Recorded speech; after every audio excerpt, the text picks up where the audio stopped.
شهر رمضان الذي أنزل فيه القرآن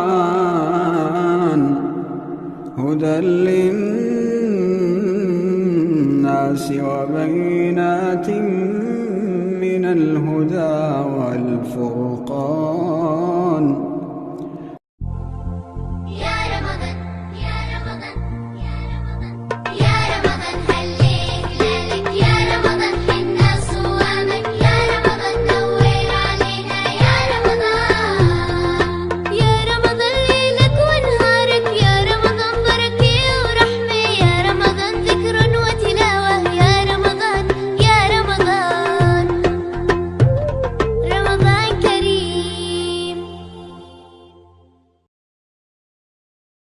Assalamu alaikum wa rahmatullahi wa barakatuh.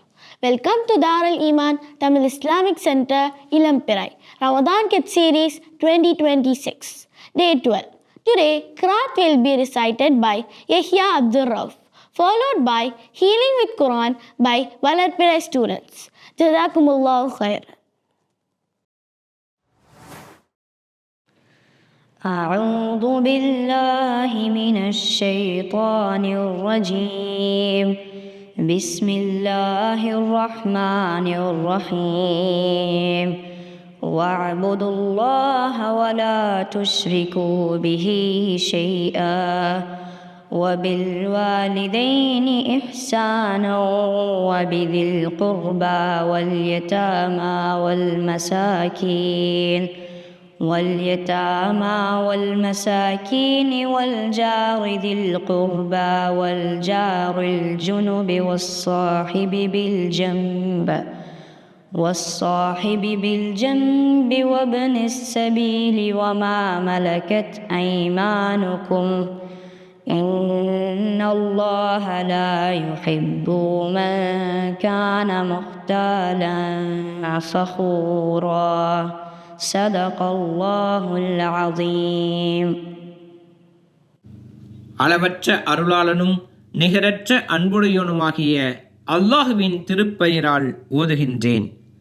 மேலும் நீங்கள் அனைவரும் அல்லாஹுக்கே அடிபணிந்து வாழுங்கள். அவனோடு எதனையும் இணையாக்காதீர்கள். தாய் தந்தையரிடம் நல்ல விதமாக அன்புடன் நடந்து கொள்ளுங்கள். மேலும் உறவினர்கள், அனாதைகள், வறியவர்கள் ஆகியோருடனும் நல்ல விதமாக நடந்து கொள்ளுங்கள். மேலும் உறவினரான அண்டை வீட்டார், அந்நியரான அண்டை வீட்டார், பக்கத்தில் இருக்கும் நண்பர் மற்றும் வழிபோக்கர், உங்கள் கைவசத்தில் உள்ள அடிமைகள் ஆகியோருடனும் நயமாக நடந்து கொள்ளுங்கள். திண்ணமாக அறிந்து கொள்ளுங்கள், வீண் பெருமையிலும் கர்வத்திலும் உழல்பவர்களை அல்லாஹ் நேசிப்பதில்லை.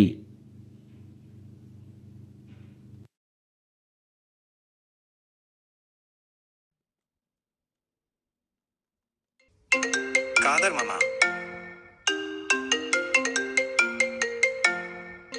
காதர் மாமா,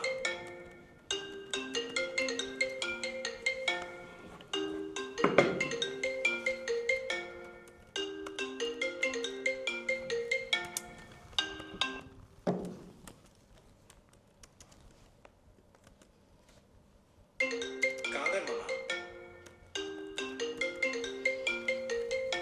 டேய் உங்கள் மாமா அடிக்கிறாங்கடா, அட்டென்ட் பண்ணி பேசு. அதை விடுப்பா. இப்போ எடுத்தா எங்கே இருக்குன்னு கேட்பாரு, ஏதாவது வேலை சொல்லுவார். அதை வீட்டுக்கு போய் பார்த்துக்கலாம், அப்புறம் பார்த்துக்கலாம். பெரியவங்கனா அப்படி தான்ப்பா. அதுவும் உங்கள் தாய் மாமா ஒரு ரத்த உறவுனா ரெஸ்பெக்ட் தரணும். டேய், வீட்டில் முடியாமல் தான் இங்கே வந்தேன். இங்கே இன்னும் ஆரம்பிச்சிட்டியா? அட்வைஸ் பண்ணுறது மட்டும் இந்த உலகத்தில் பஞ்சமே இல்லைப்பா. ரஃபி, இது என்னோட அட்வைஸ் இல்லைடா, இது அல்லாஹ் நமக்கு தந்த கட்டளை, ரசூல்லாவோட வழிகாட்டல். பெரிய லெவலெலாம் பேசாதப்பா. நான் அப்படிப்பட்டவனா? உன் கூட தான் தொழுவுறேன், உன் கூட தான் நோன்பு வைக்கிறேன். அந்த நன்மை பத்தாதா? அதெல்லாம் நன்மைதான்டா, ஆனால் அதெல்லாம் நம்ம லைஃப்பில் ரெஃப்ளெக்ட் ஆகணும். உறவுகளை அலட்சியப்படுத்துறது சாதாரண விஷயம் இல்லை. அவங்க சொர்க்கத்திலே நுழைய முடியாதுன்னு ரசூல்லா சொல்கிறாங்க. எல்லாம் படித்தது கேட்டது தான்ப்பா, மறந்து போச்சு. என்ன செய்ய? ரஃபி, டே அண்ட் நைட்டில் நம்ம வேலை செய்கிறது சம்பாதிக்கிறதுக்கு தானே? ஆமாம்.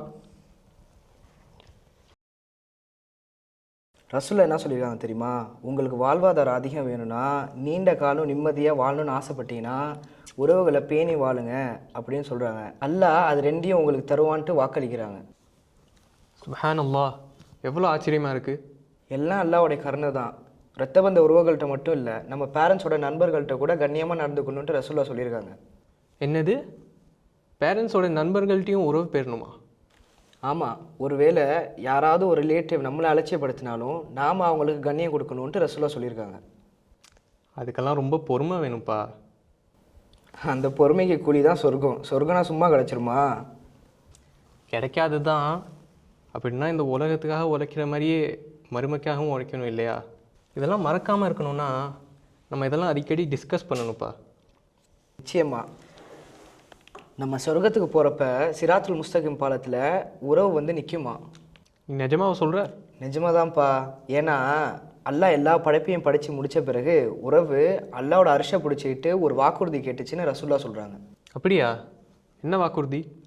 யா அல்லாஹ், இந்த உலகத்தில் யார் என்னை துண்டிச்சாங்களோ அவங்கள நீ துண்டிக்கணும் அப்படின்ட்டு உறவு கேட்டுச்சான்.